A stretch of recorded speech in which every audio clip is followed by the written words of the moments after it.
Magandang hapon po. Tayo po ay manalangin. Our faithful Father, muli maraming salamat sa pagkakataong itong makapakinig na naman kami ng iyong banal na salita. At katulad ng mga naunang panalangin, we are praying, nasasamahan mo kami ng iyong presensya. Ngayong hapon na ito, we know there are a lot of struggles. Mahirap yung panahon na to, pero Lord, we are also reminded and we are conscious that we have your presence in our midst and we should act accordingly. It is actually said in your word that we have to preach in season and out of season.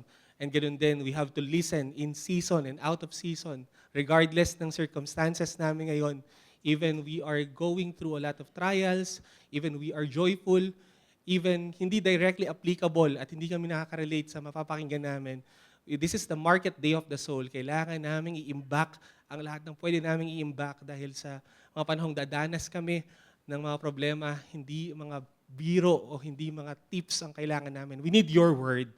Kaya Panginoon, nawa talagang mapunla ito sa aming puso at talagang hindi lang kami maging hearers but also doers of your word. May you be glorified in this time. We ask this in Jesus' name. Amen. Ang atin pong pangaral ngayong hapon ay manggagaling sa aklat ng Acts chapter 4 verses 32 to 37. Again, Acts chapter 4 verse 32 to 37. Verse 32. Now the full number of those who believed were of one heart and soul, and no one said that any of the things that belonged to him was his own, but they had everything in common. And with great power, the apostles were giving their testimony to the resurrection of the Lord Jesus, and great grace was upon them all. There was not a needy person among them, for as many as were owners of lands or houses sold them and brought the proceeds of what was sold and laid it at the apostles' feet, and it was distributed to each as any had need. Thus, Joseph, who was also called by the apostles Barnabas, which means son of encouragement, a Levite, a native of Cyprus, sold a field that belonged to him and brought the money and laid it all at the apostles' feet. Well, nagbabalik muli tayo sa ating series sa libro ng Acts at nais kong muling ipaalala na ang librong ito ay patungkol sa pagpapatuloy ng mga gawa at pagkilos ng Panginoong Hesus sa kanyang iglesia matapos ang kanyang pag-akyat sa langit. At sa panahon ding ito, dumating na rin ang pinangakong banal na spirito na siyang nasa likod ng matagumpay at mga mahimalang pangyayari sa buhay ng mga mananampalataya. Kung matatandaan natin, kamakailan lamang ay pinuspos sila ng banal na spirito so that they can share the gospel with boldness in the face ng increasing opposition against them. At susundan nga ang pangyayaring ito ng isa sa itinuturing na pinaka-nakakaantig na pangyayari sa kasaysayan ng iglesia. Ayon mismo kay John Calvin, may mga pusong kasing tigas na lamang ng bakal ang hindi mamumove at matatouch sa narrative na ating binasa. Dahil dito ipinasilip ni Luke sa atin yung impact ng Holy Spirit sa kanilang araw-araw na pamumuhay, partikular sa relasyon nila sa kapwa nila mananampalataya. At ayon sa kanya, ang bawat mananampalataya daw sa panahong iyon ay nagkakaisa. Nilarawan sila dito that they have one heart and one soul. Na para bang they were so knit together, napakalapit nila sa isa't isa na parang iisa lang yung puso at kanilang kaluluwa. At alam nyo, yung oneness of heart dito ay magre-reflect in a very tangible way.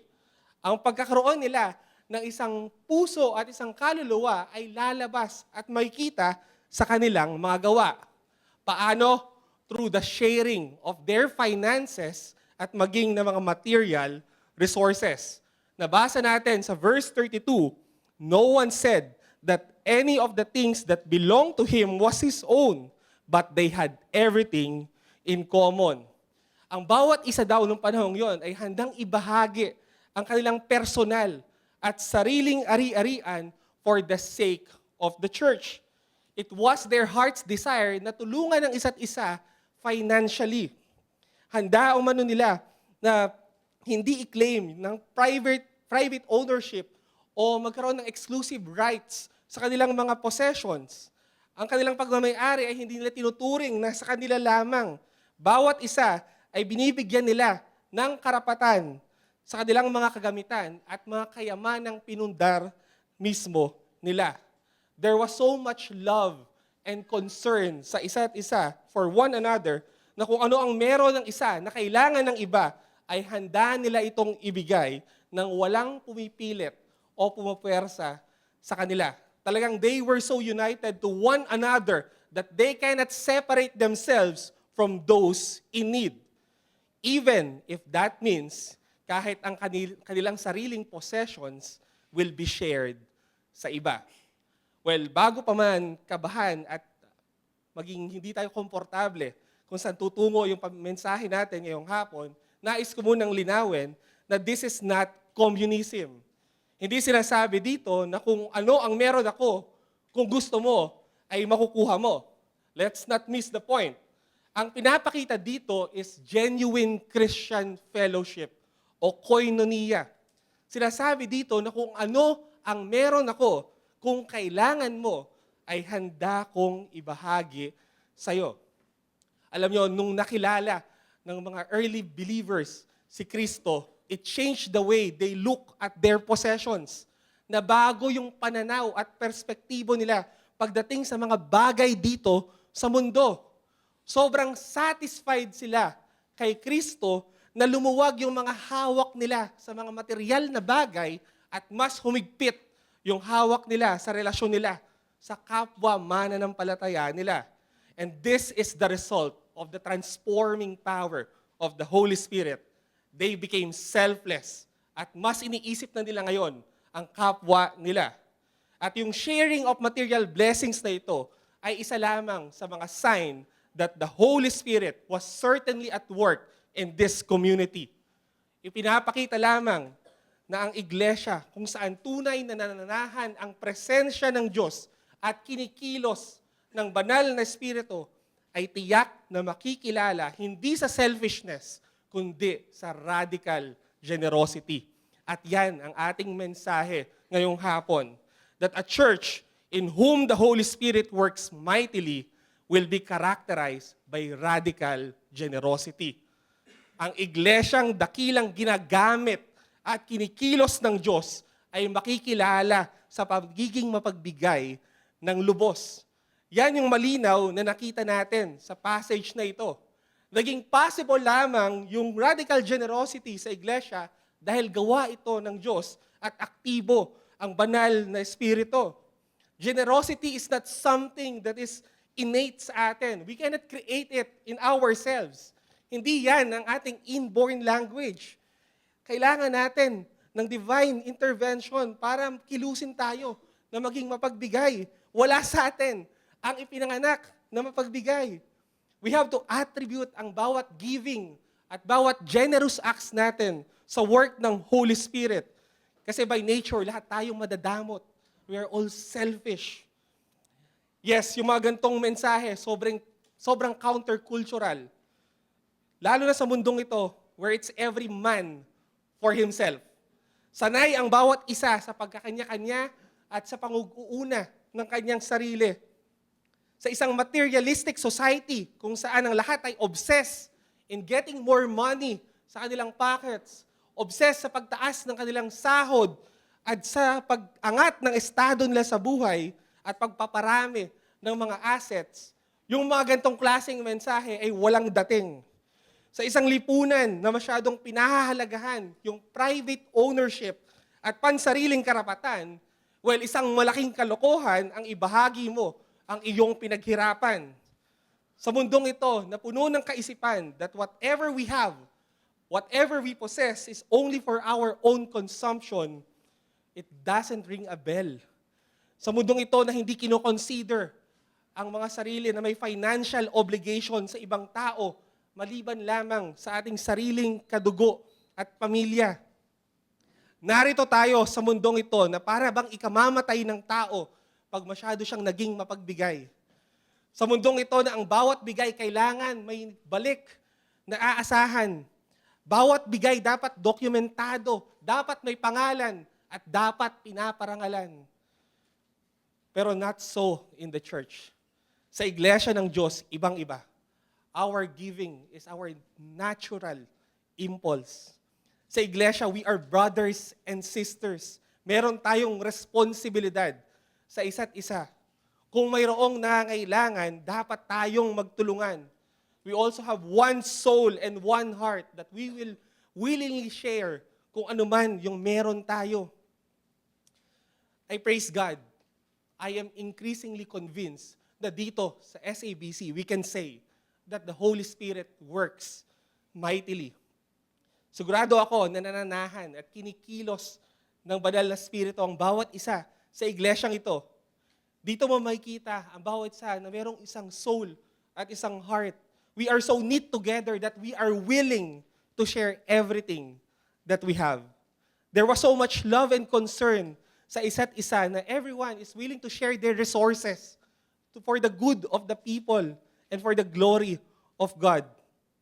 We are so blessed to have a church na nakakarakterize sa generosity more than sa selfishness. Generous hindi lang financially, pero sa lahat ng pwedeng nilang ibigay, such as skills, time, effort, attention, at kahit sa grace, mapagbigay. Mula sa ating pastor who generously give and devote his entire life sa ministry just to take care and watch over our souls. At generously, binibigay si Kristo sa bawat pangangaral dito sa pulpito. Sa mga deacons who generously give the best of their abilities para lang mapulfill nila yung mga diaconal duties nila kahit they have to juggle yung kanilang trabaho at pamilya. At minsan nasasakripisyo na yung pagiging ama at asawa nila. Sa mga miyembro na nagsusumikap sa kanilang covenant obligation just to fund the ministry, kahit hindi naman kalakihan at madalas kulang pa yung kinikita nila sa kanilang mga trabaho. Kahit yung iba hindi na sigurado kung may trabaho pa sa mga susunod na araw. Mga miyembrong naglalaan ng malaking oras ng kanilang buhay para sa kanilang ministry, kahit pwede naman nila itong gamitin sa iba pang mga bagay. Mga miyembro na sinisiguradong may masarap tayong tinapay, kakanin at kape tuwing umaga, na pwede naman nilang gamitin sa ibang mga gastusin. Yung iba dito, nag-i-struggle sa sariling business nila, pero yet, make sure nila, they will provide for us Sunday after Sunday. Mga miyembrong generous ang effort para kausapin at kamustahin ang ating mga bisita. Mga miyembrong generous sa hospitality at walang sawang tumatanggap at nagpapatuloy sa kanilang tahanan kahit may mga pagkakataong nakakaabala na sa kanila.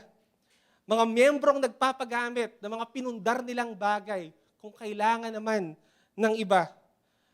Mga miyembrong wala man sa pinansyal, pero generous sa suporta sa ministry sa pamamagitan ng kanilang presensya, ng kanilang appreciation at encouragement. Mga miyembro na palihim na tumutulong at nagmi-ministry ng kahit walang ibang nakakakita. Mga miyembro na generous ang concern sa spirituality ng iba, ng kanyang kapwa, nahanapin ka kung nawawala ka sa araw ng Sabat. Mga miyembro na wala mang kakayahang pampinansyal, pero generous sa prayers para sa kanyang mga kapatiran. At mga kapatid na generous sa grace at forgiveness, na mas pinipiling magpatawad at takpan na lang ng pag-ibig ang kasalanan ng ibang kapatid para makaiwas sa conflict at mapanatili ang kapayapaan. Yan at marami pang iba. Lahat ito sa gawa at pagkilos lang talaga ng banal na Espiritu sa loob ng iglesia. Kaya ito naging posible. Kaya nawa magamit ng ang mensahe natin ngayong hapon para magpatuloy ang pagkilos ng Banal na Espiritu sa bawat isa sa atin at panatilihin na makarakterize ang ating iglesia sa generosity at hindi sa selfishness. At based dito sa ating text, meron tayong query. How did the early church displayed their radical generosity? May kita natin dyan, may dalawang ways. Two radical ways. By providing man's spiritual needs and by performing some sacrificial deeds. Again, by providing man's spiritual needs and by performing some sacrificial deeds. So verse 33, and with great power the apostles were giving their testimony to the resurrection of the Lord Jesus, and great grace was upon them all. So nakita natin dito, nagpatuloy ang apostles sa pagbibigay at pagpoproklama ng ebanghelyo. At ito yung pinakakinakailangan ng bawat kaluluwa. They freely and generously give yung kung ano man, yung bagay na na-receive nila na freely at generously rin from God. At ayon sa passage, ginawa daw nila yung pag-witness na to with megale dunamis sa Greek o great power. Pero alam nyo, hindi lang power dito yung binanggit na great. Hindi lang yung power yung sinabing mega dito. Maging yung grace daw na tatanggap ng lahat ng nakapakinig ng gospel. Alam natin na yung grace dito, sinabi dito that great grace was upon them all. Yung grace dito is charis. Kung paano natin siya naiintindihan as divine or undeserved favor or kindness na nagmumula sa Diyos. At yung sinasabing sharing dyan at generosity ng mga tao ay dahil daw sa produkto ng great grace na napunta sa kanila. Malinaw that it is the Spirit-empowered ministry of the Word ang nagdala ng biyaya sa kanilang buhay. At yung biyaya na natanggap nila, yung sinabing mega charis dyan, ito daw yung nag-motivate sa mga early Christians to such generosity. Ito yung naging driving force kung bakit they willingly show or share their possessions. Yung gospel message of God's grace in Christ inspired them para maging liberal sa kanilang pagbibigay at magkaroon ng culture of giving sa loob ng iglesia.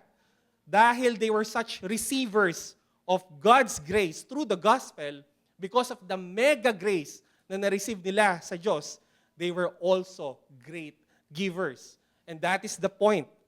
Generosity is a grateful response of a believer who received great grace from God in Christ. Well, wala nang ibang dahilan, wala nang ibang paliwanag bakit they were so motivated to give so generously to one another and toward God's work, but because of the gospel of God's grace in Christ. Nung naunawaan nila, yung na-receive nila na biyaya mula sa Diyos, yung kaligtasan at katuwiran na nagmumula kay Kristo, it compelled them, yung mga may-ari ng lupa at mga bahay, to sell para lang sa benefit ng kanilang kapwa mananampalataya. Naging madali sa kanila na magbenta at ibahagi yung pagmamay-ari nila dahil naunawaan nila yung biyaya na natanggap nila mula kay Kristo. Di ba ganito yung sinasabi ni Paul? Inattribute niya yung wonderful offering ng mga taga Macedonia doon sa grace na na-receive ng mga tao doon.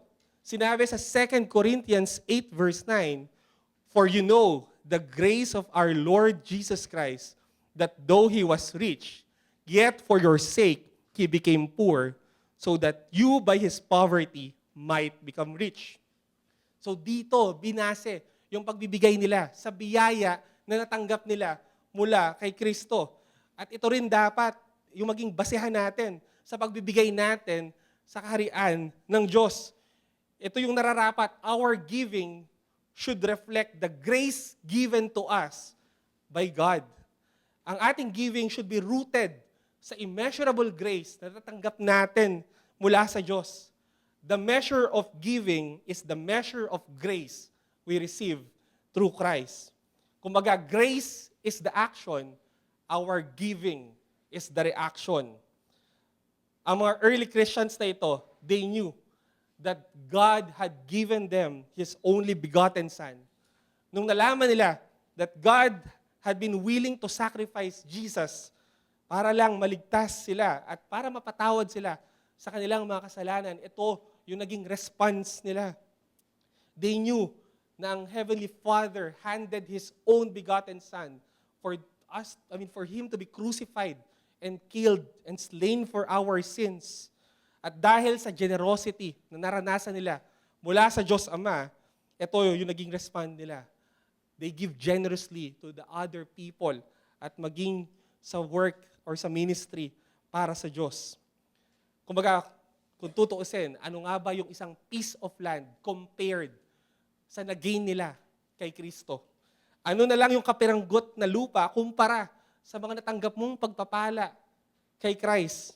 Ano ba yung small amount ng money compare sa everything that you have gained in Christ? Alalahanin natin, walang-wala tayo before. Bankrupt tayo. We are on spiritual debt because of our sins. Pero God gave Christ to us. Pwede namang hindi. Pwede naman niya tayong talikuran. Pwede niya tayong hayaan na matusta sa impyerno. Pero hindi niya ginawa. Pwede tayong ang sigilin niya, imbes na si Kristo. Dahil tayo naman talaga yung deserving nito. But He did not. Instead, He gave the most precious possession na meron siya, which is His only Son, Jesus Christ. Kaya masasabi natin, there's no way na makakatanggap ka ng ganitong gracious gift at mananatili ka sa isang estado ng stingy at pagiging selfishness. A person who received grace must share grace.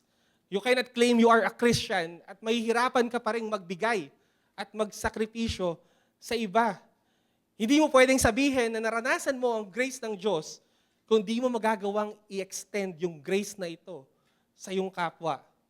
A person who has tasted the grace of God will exhibit a gracious and generous nature.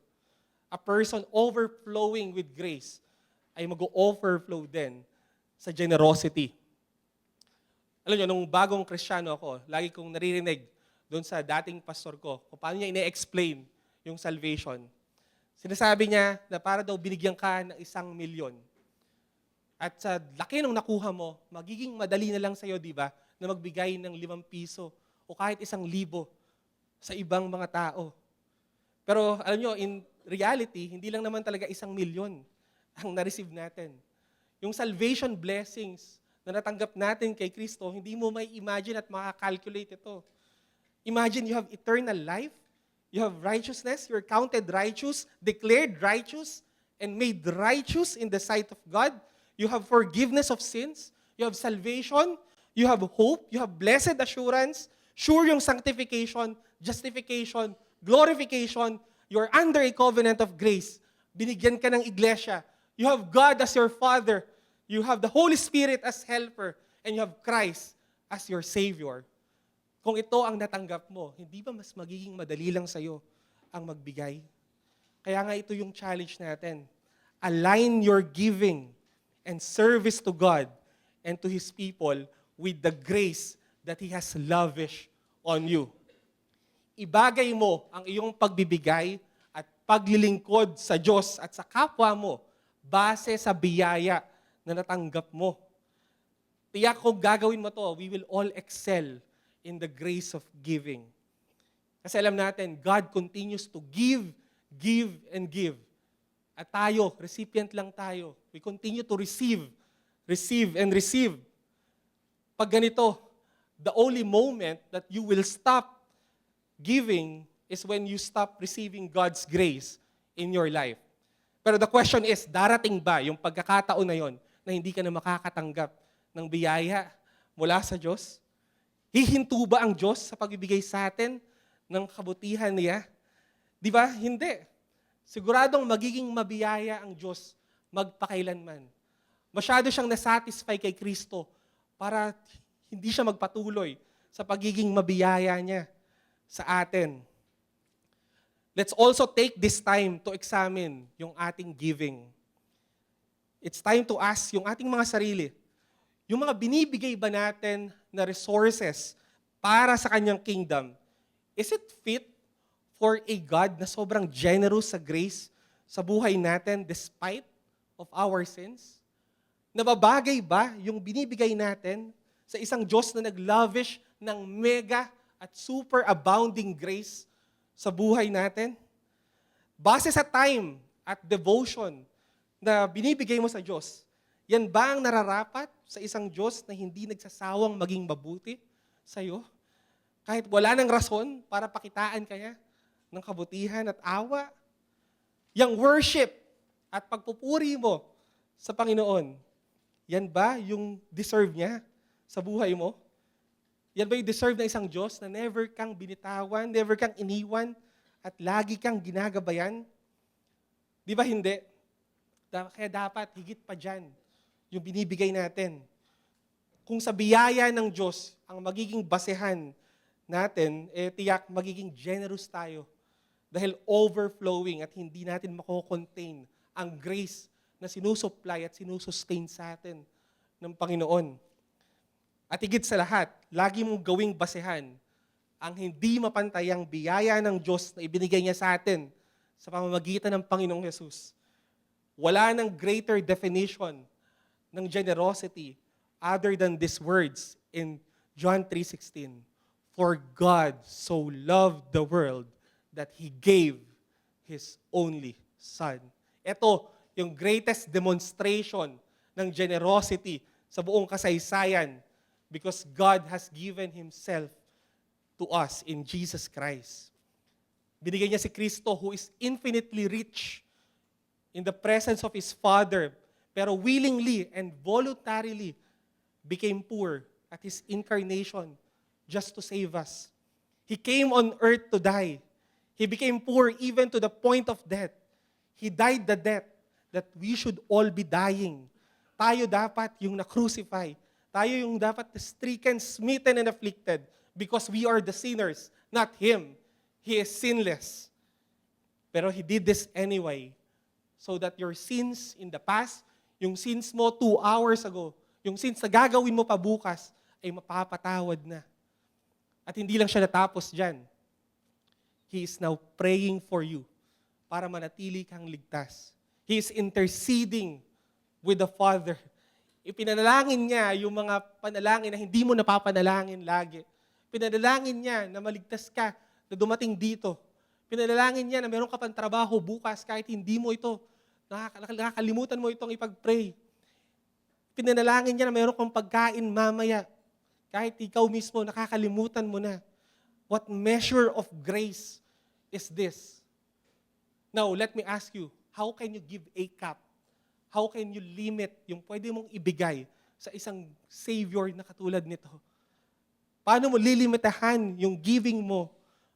Paano mo lalagyan ng cup yung bibigay mo, yung time na i-spend mo, yung mental effort na i-devote mo para sa isang generous na Savior na katulad ni Kristo?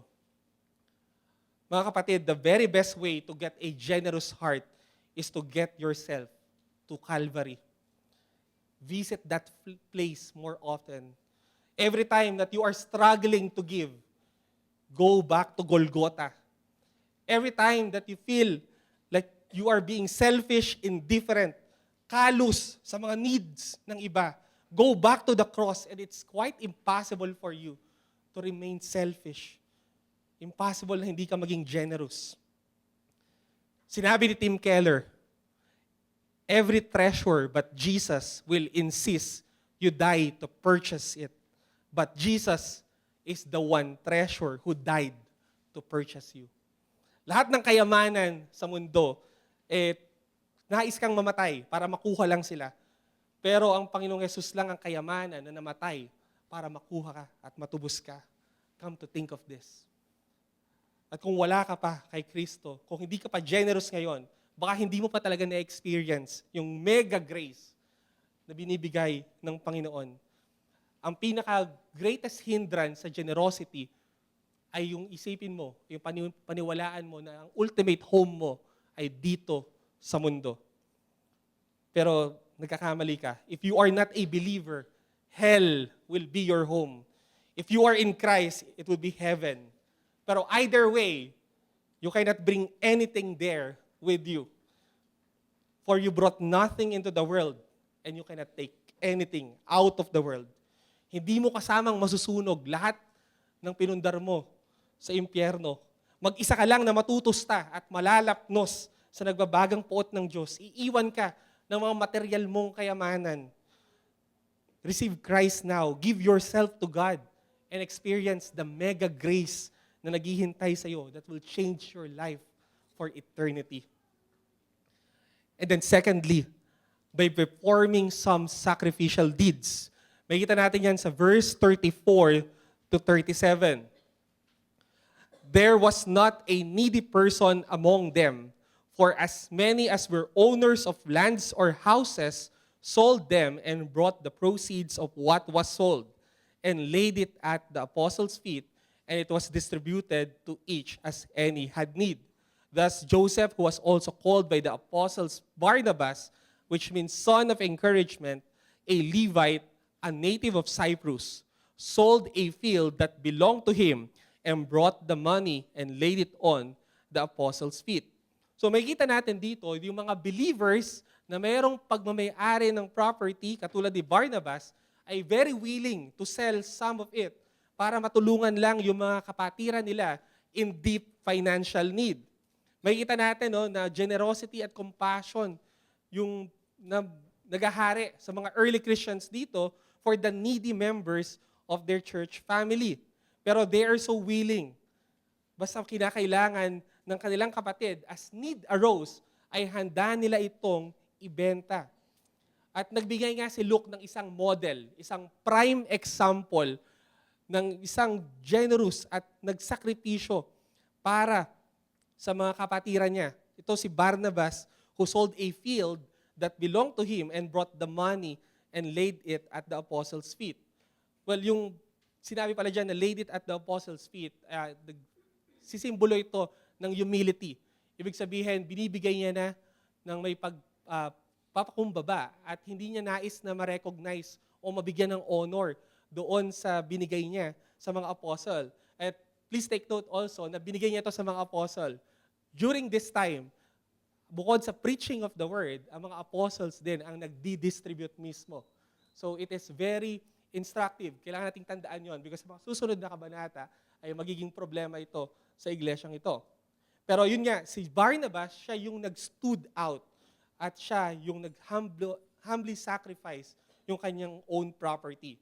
Ang gusto lang nating ipakita dito na kaya nakakaya nila na magsakripisyo para sa iba dahil ito yung manifestation ng life-changing gospel sa buhay nila. Yung gospel, hindi lang nila pinangaral, naging visible din dahil isinabuhay nila sa pamamagitan ng willingness na magsakripisyo para sa iba. And that's the point. The power of the life-changing gospel will be demonstrated in the believer's willingness to make sacrifices for the sake of his brethren.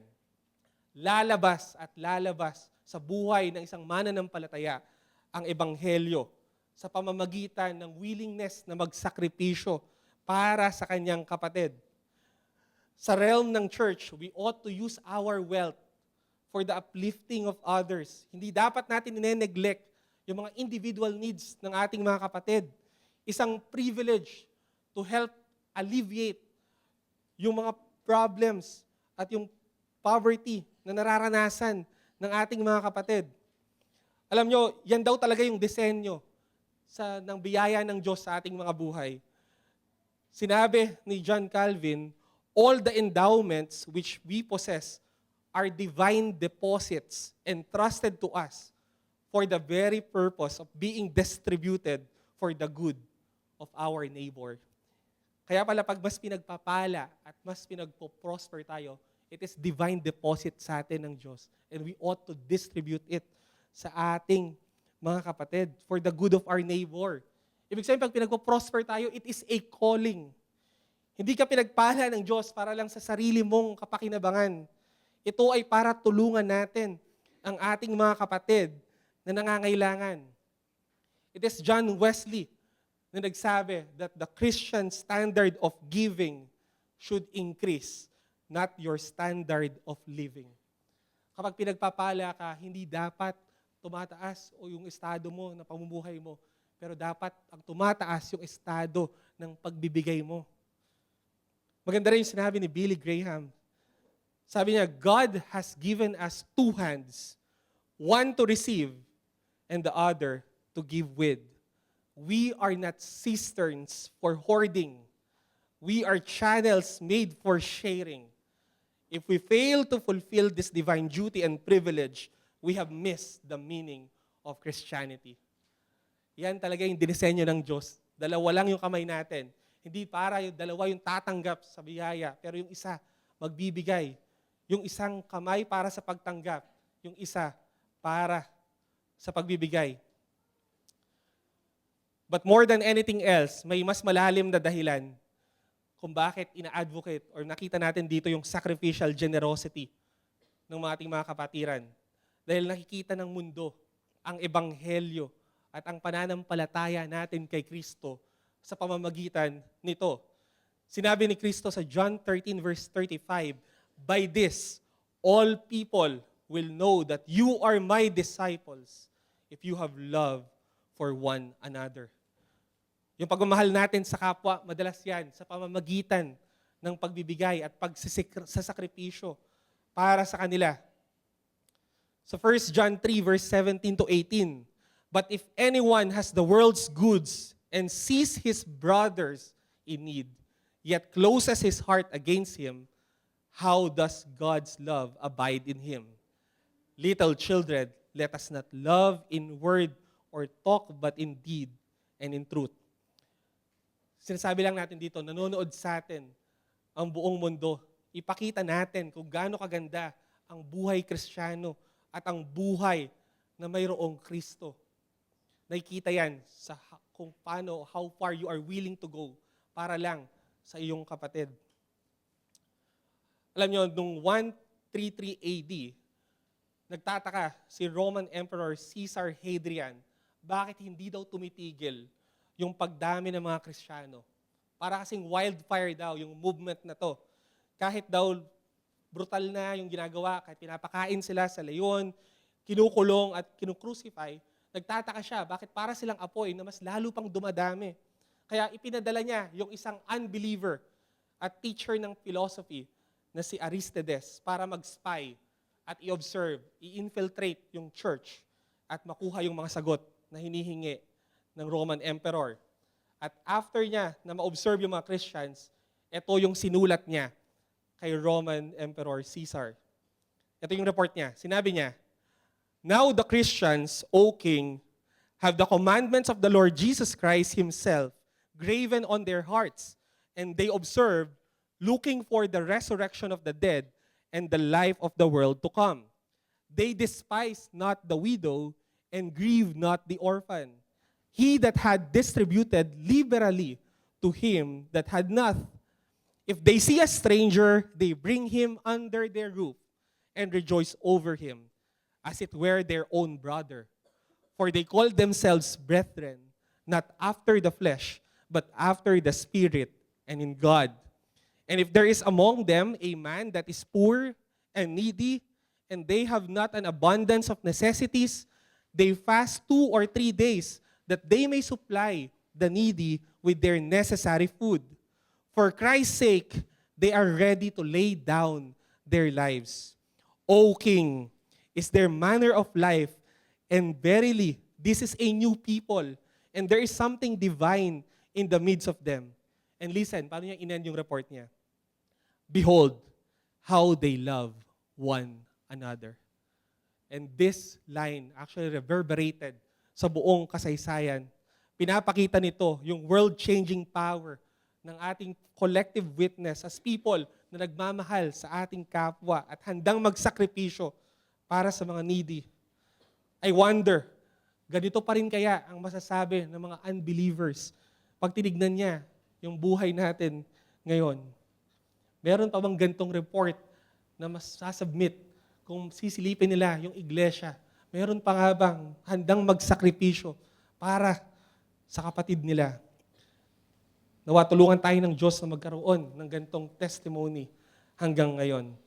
Let me give you the challenge. Make the gospel more attractive to the unbelieving world, not by merely sharing it through words, but by living it out through your sacrificial actions. Ipakita natin sa mundo ang ganda ng Ebanghelyo, hindi lang sa mga salita, pero ganun din sa ating mga gawa. Linawin lang natin, the gospel is attractive all by itself. In fact, hindi natin siya kailangang i-enhance, hindi natin siya kailangang mas pagandahin. It is already beautiful because it is the gospel for the glory and grace of Jesus. Ang sinasabi lang natin dito, mas makikita at mas tumitingkad ang ebanghelyo when we act it out. Sacrificial generosity is an attractive witness to the grace of Christ. Pag nakita to ng mundo, pag nakita nila yung beauty ng generosity, they will be drawn to our Savior. Tuwing nagsasakripisyo tayo, mas kawangis talaga natin si Kristo. Kasi ito naman talaga yung ginawa ng Panginoong Yesus. Hindi lupa o bahay yung sinakripisyo niya para sa atin, kundi yung buhay at lahat-lahat ng sa Kanya. Even though He was with God and was God sa langit, bumaba siya dito. Though He is a king, mas pinili niyang magpakumbaba at tinake niya yung form ng isang servant. Kahit nasa Kanya lahat ng kayamanan sa heaven, sinabi, He became poor to make us rich. Lahat ng glory nasa Kanya, pero He made a selfless choice para sa mga katulad natin. Nung nakabayubay si Kristo sa krus, nagsakripisyo siya para sa lahat ng makasalanan once and for all. At kung nais nating tularan ang ating Savior, we ought to do the same. Matuto tayong magsakripisyo para sa mga kapatiran natin. As we end, let me tell you about the story ng isang Irish Presbyterian woman named Amy Carmichael. Binigay ng babaeng ito yung buong buhay niya sa missionary work sa Japan, sa India at sa China, especially in rescuing hundreds of abandoned babies at mga exploited from temple prostitution. Buong buhay niya, dito niya dinevote sa mission na to, na i-rescue yung mga temple children na nagiging biktima ng Hindu cultic system. Finound niya yung Dohnavur Fellowship na mayroong nursery, may mga cottage homes, hospitals, and schools. Pero noong 1931, na-aksidente siya at hindi na siya makakalakad. She was bedbound, pero hindi pa rin niya naging hadlang para magpatuloy siya sa kanyang missionary labors. Sa kanyang higaan, nagsusulat pa rin siya, gawa siya ng mga books na napapakinabangan pa rin ng ibang mga missionaries. Ang naging description kay Amy Carmichael, she is a dear sister who was so heavenly minded that she accomplished remarkable earthly good. Doon siya nakilala. At alam nyo, pag tinatanong siya, paano niya nagawa to? Paano niya na-devote yung buong buhay niya para sa mission? Sinabi niya, when I consider the cross of Christ, how can anything that I do be called sacrifice? Lagi niyang tinitignan yung krus ni Kristo. At tinitignan niya yung generosity ni Christ para lalo siyang mag-labor for the kingdom. Pag kinukumpara niya yung gawa niya sa ginawa ni Kristo, hindi niya daw tumatawag na isang sakripisyo. At nawa, maging ganito rin tayo. Sa nalalabing oras ng mga buhay natin dito sa mundo, lagi tayong tumingin sa cross ni Kristo. At mag-endeavor tayo na magsakripisyo at mag-labor para sa Kanya. Katulad ng response hymn natin ngayong hapon, nung nakita ni Isaac Watts yung cross ni Christ, sinabi niya, love so amazing, so divine, it demands my soul, my life, my all. As a conclusion, the generosity of the church is a visible sign that authenticates its message of Christ. Let's close in prayer. Our generous Father, thank you for giving us your word. It is really your nature to give, and give. Lagi kaming recipient lang ng mega grace mo.